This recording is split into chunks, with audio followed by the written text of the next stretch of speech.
Salam Kerahiman. Hari ini tanggal 24 Juli. Kita akan baca dari diary nomor 1588. Kita siap ya? Dalam nama Bapa dan Putra dan Roh Kudus. Amin. Santa Faustina, engkau berkata bahwa misimu tidak akan berakhir karena kematianmu. Dan kami percaya engkau tidak akan melupakan kami.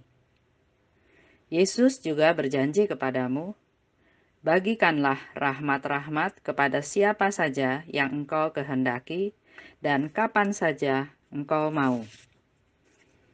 Berdasarkan hal tersebut di atas, kami meminta doa syafaatmu Santa Faustina, terutama untuk rahmat yang akan kami butuhkan, yaitu rahmat kesetiaan pada inspirasi Roh Kudus dan menjadi orang yang suci. Tolonglah kami agar percaya pada Yesus seperti yang engkau lakukan dan memuliakan Tuhan di setiap saat dalam hidup kami. Amin. Dalam nama Bapa dan Putra dan Roh Kudus. Amin. 1588.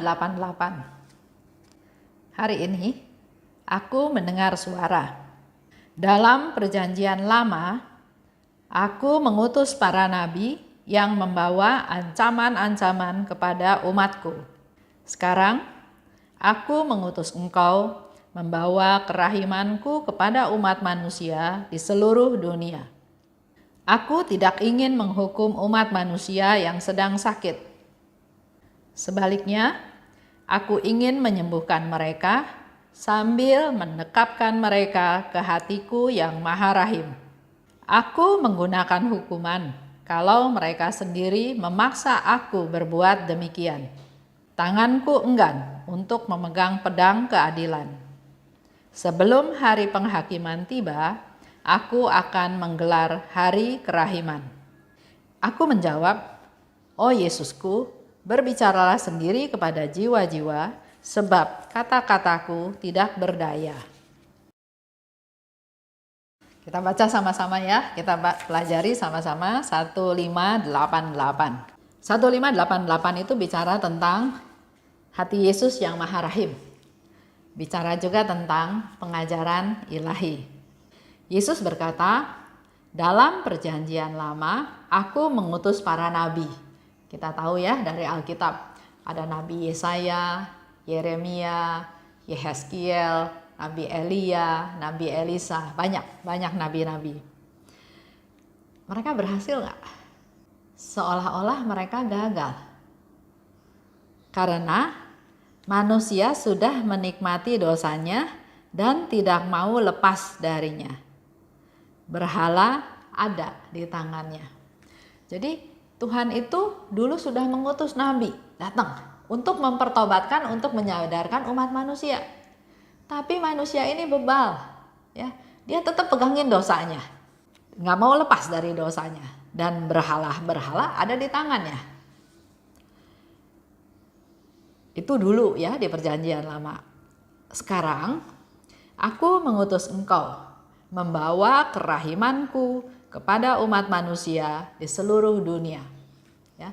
Jadi sekarang Tuhan Yesus meminta kepada Faustina untuk membawa kerahiman Tuhan kepada umat manusia di mana? Di seluruh dunia.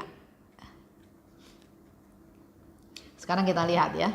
Suster Faustina itu ada di dalam biara tahun 1925 sampai 1938. Dia ada di biara zaman perang ya, penjajahan. Dia diminta oleh Yesus untuk membawa kerahimannya kepada umat manusia di seluruh dunia. Kira-kira mungkin gak ya?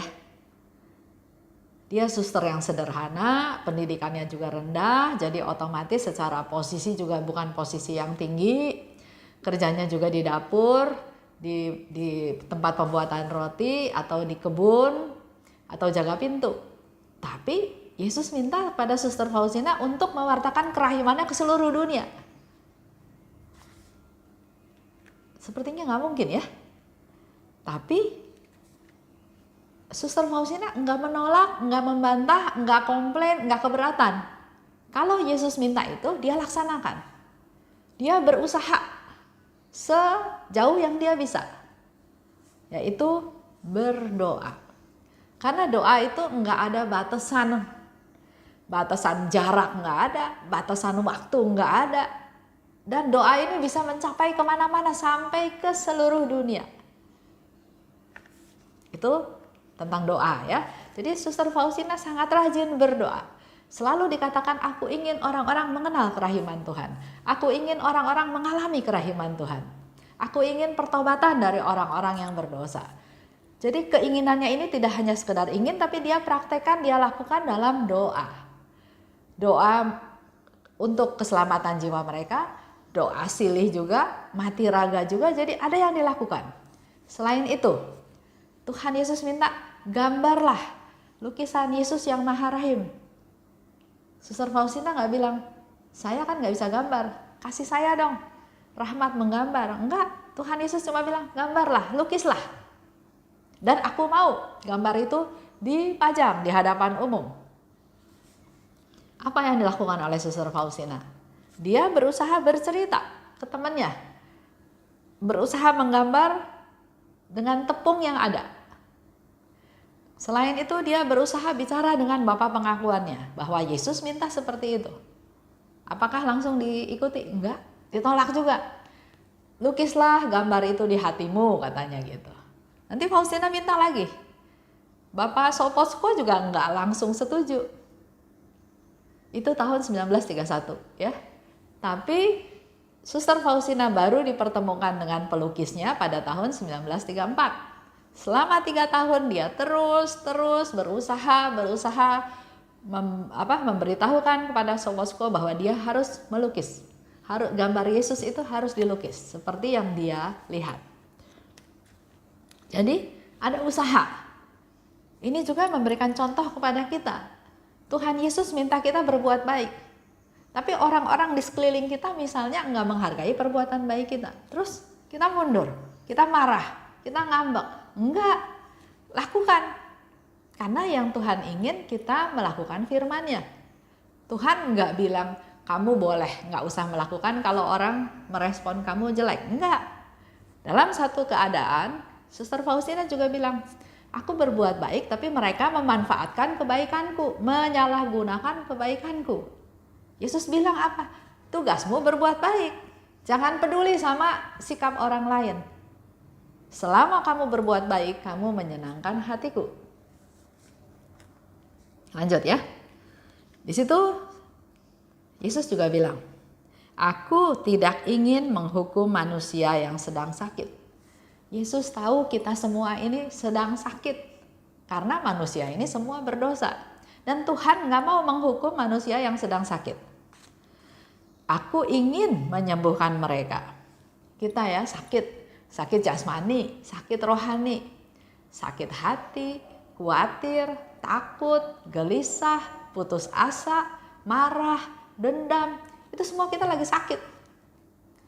Bingung sama masa depan, ya, semua sakit. Dan Tuhan bilang, aku ingin menyembuhkan mereka. Kita semua yang merasa sakit, kita datang pada Tuhan. Karena Tuhan mau menyembuhkan kita.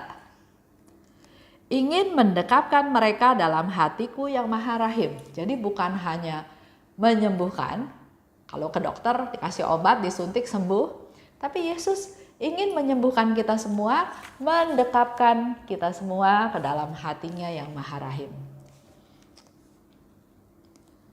Aku ini penyembuh, ya Yesus bilang.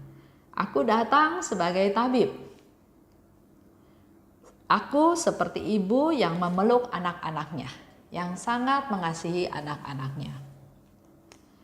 Nah, masalahnya sekarang adalah, apakah kita mau menjadi anaknya Tuhan? Kalau ditanya, mau nggak jadi anak Tuhan? Mau, langsung mau, ya mau. Tapi coba kita refleksi ya. Kalau dalam diri kita masih ada sikap sombong, membenci, punya niat jahat, suka bohong, pelit, berkhianat. Apakah kita termasuk anak Tuhan? Kita mau jadi anak Tuhan. Tuhan juga ingin kita semua jadi anaknya. Tapi coba evaluasi diri kita masing-masing. Kalau masih ada benci, masih ada marah, masih ada dusta, masih ada dendam, masih ada pelit. Pelit juga sifat yang jelek. Berkhianat apalagi, ya. Coba kita evaluasi diri kita masing-masing. Nah, kalau dalam diri kita ada sifat rendah hati, mengasihi, setia, tulus, murah hati, baik hati, nggak usah dapat konfirmasi dari teman-teman bahwa kita anak Tuhan. Kalau kita punya sifat-sifat seperti itu, kita sudah otomatis jadi anaknya Tuhan. Karena kita meniru sifat-sifatnya Tuhan. Mengasihi, mengampuni, baik hati, murah hati, ya. Itu salah satu contohnya yang perlu kita evaluasi. Jadi kalau Bapak Ibu masih ada sedikit dendam, marah, kesel, berkhianat, atau pelit, ya, ayo rubah supaya kita menjadi anak-anak Allah. Contoh pelit ini, ya, contoh pelit.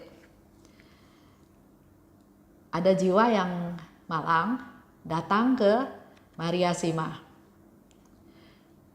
Mereka menyesali segala kesempatan yang disia-siakan untuk melakukan kebaikan bagi Allah dan sesama.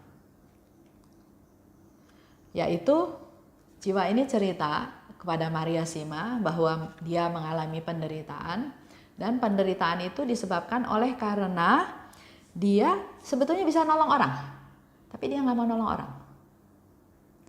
Dia bisa memberi, tapi dia nggak mau beri. Itu salah satu contoh pelit, ya.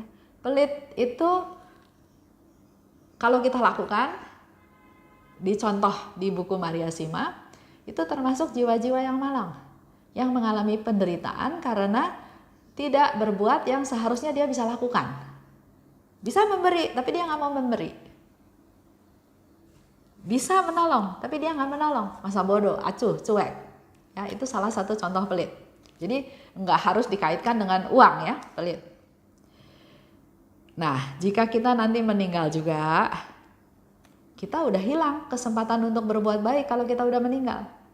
Jadi sekarang masih hidup, masih bisa berkarya, masih bisa bergerak, masih punya tenaga. Ayo berbuat baik. Jangan ditunda, jangan nggak dilakukan. Bukan bilang nggak berdosa, ya, tapi itu semua ada hitungannya. Sehingga pernah ada yang satu orang bilang sama saya gini, Esther, nggak usah macam-macam lah. Yang penting kita hidup ini nggak nipu orang, nggak jahatin orang, nggak rugiin orang. Udah cukup. Nah, coba kita refleksi dengan sharingnya jiwa malang ini yang datang ke Maria Sima. Dia mengalami penderitaan gara-gara dia bisa menolong tapi dia nggak lakukan. Dia bisa memberi tapi dia nggak lakukan. Ambil contoh lagi satu, tulus, ya. Saya nggak kasih contoh yang lain-lain. Tentang ketulusan. Ada jiwa yang malang, dia belum bisa masuk surga. Dia cerita sama Maria Sima, ya. Sehingga mereka butuh doa kita. Dengan cara dia menggoda atau menghalangi atau mengunjungi supaya kita tahu bahwa ada yang minta didoakan. Supaya kita berdoa buat dia, supaya kita mau berkorban buat dia. Nah, yang dialami oleh Maria Sima adalah kalau ada jiwa yang malang seperti itu, dia bukan menghindar. Ada satu contoh teman saya, dia bilang, dia mungkin punya kepekaan, ya. Tapi dia bilang gini, Tuhan, saya nggak mau lihat mereka. Pokoknya saya berdoa aja, ya. Dan betul, dia nggak lihat, tapi dia mendengar suara. Pintu itu diketok-ketok. Itu juga satu tanda ada yang butuh didoakan.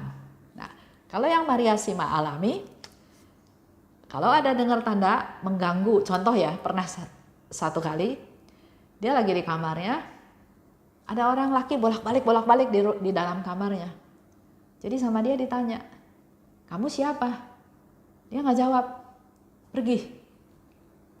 Besok gitu lagi, datang lagi dan bolak-balik di kamarnya. Dia tanya lagi, kamu siapa? Dia nggak mau jawab.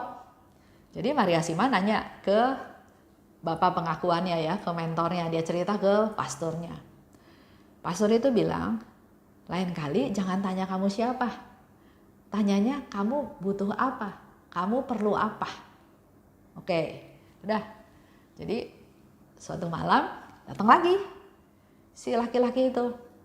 Maria Sima nggak tanya kamu siapa, tapi dia tanya kamu perlu apa. Dan dia jawab, tolong persembahkan misa untuk saya. Jadi jiwa malang itu butuh bantuan kita. Jadi jangan kitanya yang Tuhan saya nggak mau lah, saya nggak mau lihat. Tuhan saya nggak mau dengar. Tuhan saya nggak mau lah berdoa buat mereka. Kalau kita tulus, dia butuh, kita doa buat dia. Setelah kita doa, dia damai, kita juga merasa damai. Kalau kitanya nggak peka atau masa bodoh atau nggak mau tahu, sedangkan dia butuh, ya yang dilakukan ya dia membuat tanda-tanda yang seperti Maria Sima katakan. Dia menggoda, menghalangi, atau datang mengunjungi. Nah, Maria Sima bilang, aku melakukannya dengan senang hati karena aku bisa bantu jiwa-jiwa malang tersebut. Semakin banyak orang menjadi semakin dekat dengan Allah karena dia berdoa ya, doa untuk jiwa yang malang. Pernah juga satu kejadian jiwa yang malang itu minta Maria Sima untuk melakukan sesuatu ke keluarganya. Maria Sima tadinya nggak melakukan, tapi setelah melakukan dan mengkonfirmasi semua ceritanya ternyata benar, keluarga daripada si jiwa yang malang ini bertobat. Ya. Maria Sima mengalami talenta, kelebihan di mana dia bisa berkomunikasi dengan jiwa-jiwa yang malang. Ini sharing dia pribadi ya. Jadi apa yang dia alami secara pribadi, tapi dia mengabdikan hidupnya untuk mendoakan jiwa-jiwa yang butuh didoakan. Itu aja sedikit ceritanya. Kita lanjut ya. Yesus bilang lagi, aku menggunakan hukuman kalau mereka sendiri memaksa aku berbuat demikian. Jadi Tuhan itu sebetulnya nggak mau menghukum. Sering orang ya mengalami kejatuhan, mengalami problem, mengalami masalah, terus dia bilang, waduh Tuhan sedang menghukum saya. Di sini Yesus memberikan satu konfirmasi, dia bilang, aku menggunakan hukuman kalau mereka sendiri memaksa aku untuk menghukum. Aku tidak mau menghukum, tapi kalau mereka memaksa, ya apa boleh buat. Yesus memberikan warning, memberikan tanda-tanda, tapi mereka acuh, mereka cuek. Jadi Yesus itu menghukum bukan karena Yesus mau menghukum, enggak ya. Tapi karena kita sendiri yang minta, kita sendiri yang maksa Yesus sampai dia menjatuhkan hukuman. Contoh ya, contoh yang sederhana aja. Suami istri ini berantem. Ya ada ketidakcocokan ya, jadi saling saut akhirnya berantem. Terus karena istrinya ngomong terus, suaminya ngomong, berhenti ngomong, jangan ngomong lagi. Kalau ngomong lagi saya tampar. Si istri merasa ditantang, dia juga merasa berani. Dia bilang coba kalau berani tampar. Si suami akhirnya gelap, kesel karena pengennya istrinya diam, tapi dia malah ditantang sama si istri. Akhirnya suami tampar istri. Udahannya apa? Istrinya nangis karena dia nggak nyangka suaminya mau tampar dia. Besoknya sudah baikan lagi. Si istri tanya, kok kamu tampar saya? Dia bilang, saya juga nggak mau tampar kamu, tapi kamu yang maksa saya, kamu yang nantang saya. Ayo tampar. Jadi saya pun kesel, jadi saya tampar. Itu satu kiasan yang sangat sederhana, di mana Yesus juga nggak mau menghukum kita. Walaupun kita salah, walaupun kita berdosa, dia nggak mau menghukum kita. Tapi di sini Yesus katakan, seandainya dia menghukum, itu karena kamu sendiri memaksa Yesus untuk melakukan itu. Seperti tadi contoh kiasan suami istri tadi. Ya. Tuhan Yesus bilang lagi, tanganku enggan pegang pedang keadilan. Sebelum hari penghakiman tiba, aku akan menggelar hari kerahiman. Jadi, kalau Yesus bilang begitu, ada nggak hari penghakiman? Ada, pasti ada. Tapi Yesus yang Maha Rahim, dia memberikan satu opportunity, satu kesempatan. Sebelum hari penghakiman tiba, aku akan menggelar hari kerahiman. Tinggal kita mau pilih. Kita mau lewat pintu kerahiman atau kita mau lewat pintu penghakiman. Itu terserah kita. Dan Yesus bilang, saya sekarang akan menggelar hari kerahiman. Manfaatkanlah. Celakalah kalau kamu nggak mau memanfaatkan saat ini. Ya. Dan kata Faustina, Yesus berbicaralah sendiri pada jiwa-jiwa, sebab kata-kataku tak berdaya. Yesus minta Suster Faustina melakukan apa yang tadi diminta, tapi Faustina bilang, Yesus kamu ngomong sendirilah. Karena manusia-manusia itu tidak mendengarkan kata-kataku. Berbicaralah sendiri pada jiwa-jiwa, sebab kata-kataku tidak berdaya. Dia sudah berdoa, sudah menjadi silih, sudah berkurban, sudah mati raga untuk keselamatan jiwa-jiwa.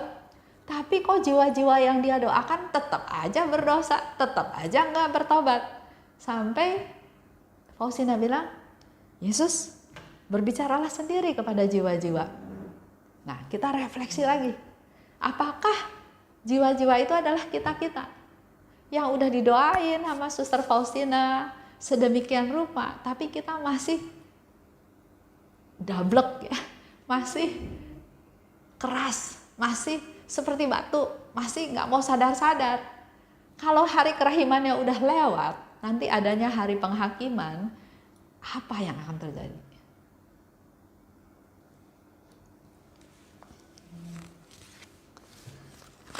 Yang menjadi tugas kita sekarang adalah,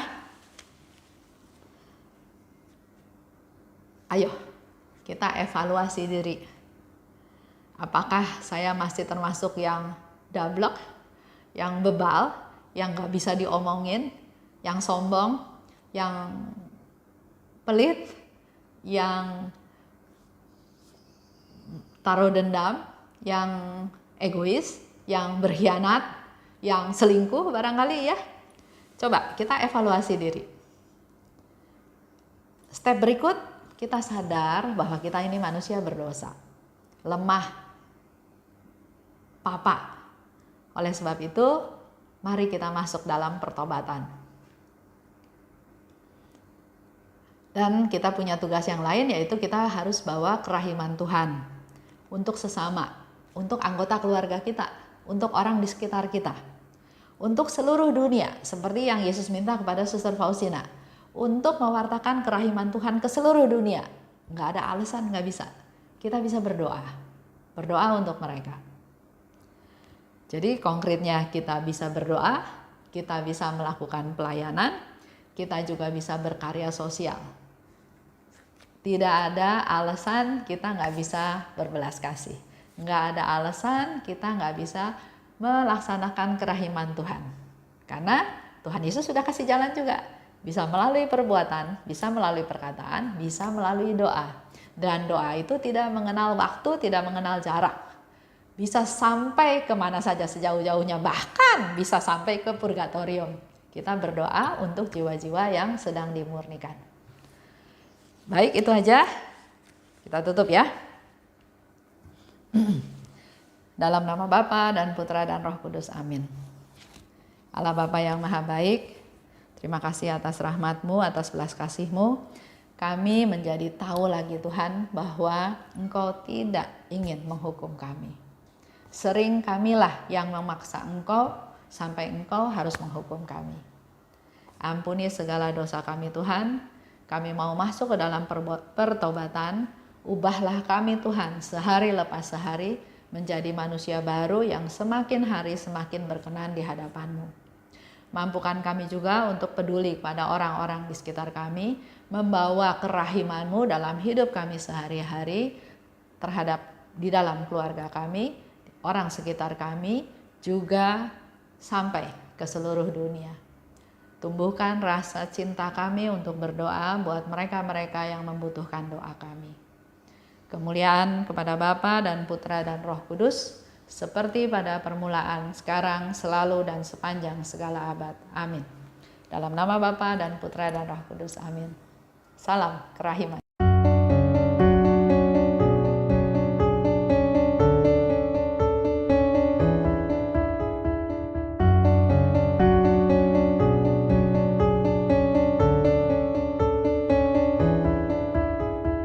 Mengapa engkau membiarkan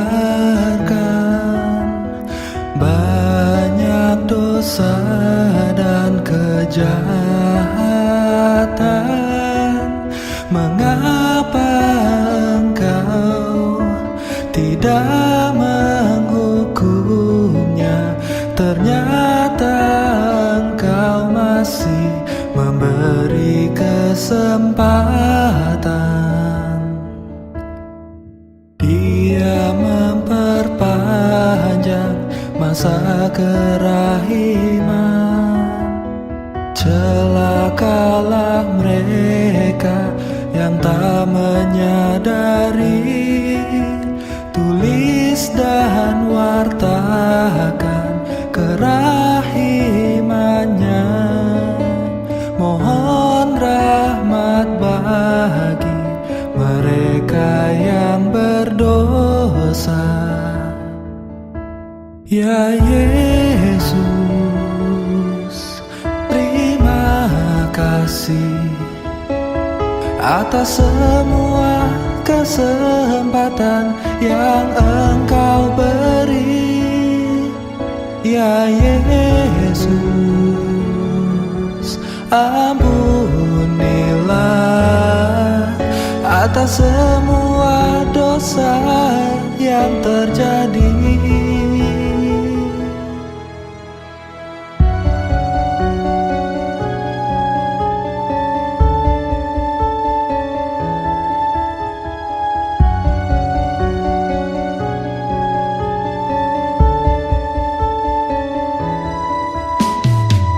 Mengapa engkau membiarkan banyak dosa dan kejahatan? Mengapa engkau tidak menghukumnya? Ternyata engkau masih memberi kesempatan. Dia memperpanjang masa kerahiman. Celakalah mereka yang tak menyadari. Tulis dan wartakan kerahimannya. Mohon rahmat bagi mereka yang berdosa. Ya Yesus, terima kasih atas semua kesempatan yang Engkau beri. Ya Yesus, ampunilah atas semua dosa yang terjadi. Ya Yesus, terima semua kesempatan yang Engkau beri. Ya Yesus, ampunilah atas semua dosa yang terjadi.